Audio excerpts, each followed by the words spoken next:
এটা হচ্ছে ডাহা মিথ্যা কথা। প্রথমত হচ্ছে আপনি এটা হচ্ছে ছাত্রলীগ স্টাইলে আমরা ছাত্রলীগের সময় আমরা এই জিনিসগুলো দেখতাম যে একজনকে মেরে তাকে আগে যেমন রাজাকার ট্যাগ দিত, এখন ভিকটিমকে ট্যাগ দিয়ে এভাবে নির্যাতন করে তাকেই আবার অপরাধী বানানো হচ্ছে। কারণ সুমন যার কথা বলা হচ্ছে সে এখানে ক্যাম্পাসে পরিচিত মুখ, সে ফ্যাসিবাদ বিরোধী আন্দোলনের সম্মুখ সারিতে থেকে এই এলাকাতেই সে লড়াই করেছে এবং 5ই আগস্টের আগে এবং পরে ক্যাম্পাসে বহু আন্দোলনে সে ফ্রন্ট লাইনে ছিল, সবাই তাকে চিনে, ছাত্রদল ছাত্র শিবির থেকে শুরু করে সব সংগঠনেই সে একটা পরিচিত মুখ। এরকম একটা ছেলেকে এইভাবে ন্যাক্কারজনকভাবে হামলা করে প্রকাশ্যে আবার তাকে বিভিন্ন ট্যাগ দেওয়া, এইটা হচ্ছে আমরা এটার তীব্র নিন্দা জানাই এবং ছাত্রদলের কাছ থেকে আমরা এই জিনিসটা আশা করি না।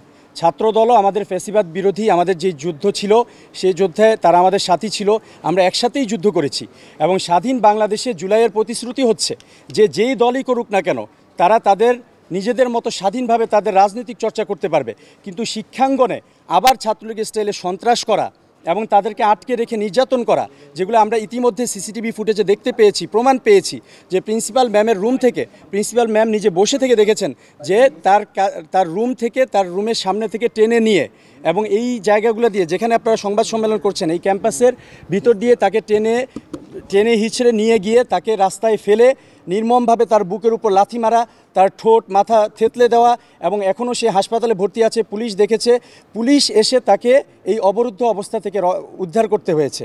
এই জিনিস তো আমরা ছাত্রলীগের সময় দেখেছি।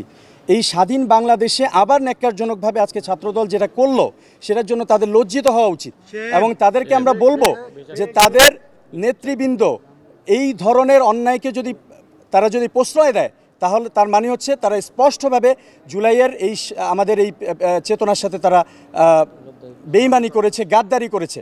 তারা যদি ছাত্রদলের এই লোকগুলা নেতৃত্বকে আমি স্পষ্টভাবে বলবো, তারা যদি এই সন্ত্রাসকে প্রশ্রয় দেয় তার মানে হচ্ছে তারা জুলাইয়ের আমাদের এই চেতনার সাথে গাদ্দারি করেছে এবং তারা সেই একই স্টাইলে ফ্যাসিবাদী স্টাইলে আওয়ামী লীগের স্টাইলে তারা রাজনীতি করতে চাচ্ছে। আমরা এটা স্পষ্টভাবে বলি, যখন এই ঘটনাটা ঘটেছে আমরা চাই যে সহনশীলভাবে প্রতিটা ক্যাম্পাস নিরাপদ থাকুক।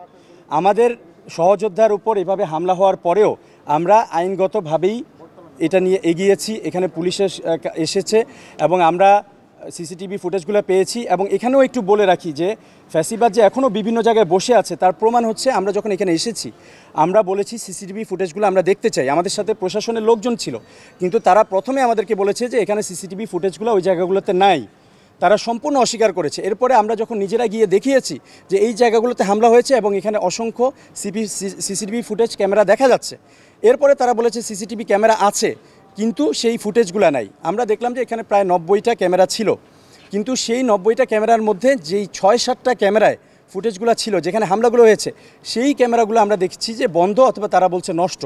এটা স্পষ্টভাবে প্রমাণিত হয় যে এটা একটা সাজিয়ে তারা এই জিনিসগুলো লুকানোর জন্য এখানে প্রশাসন অথবা বাইরের কারো ইন্ধন আছে।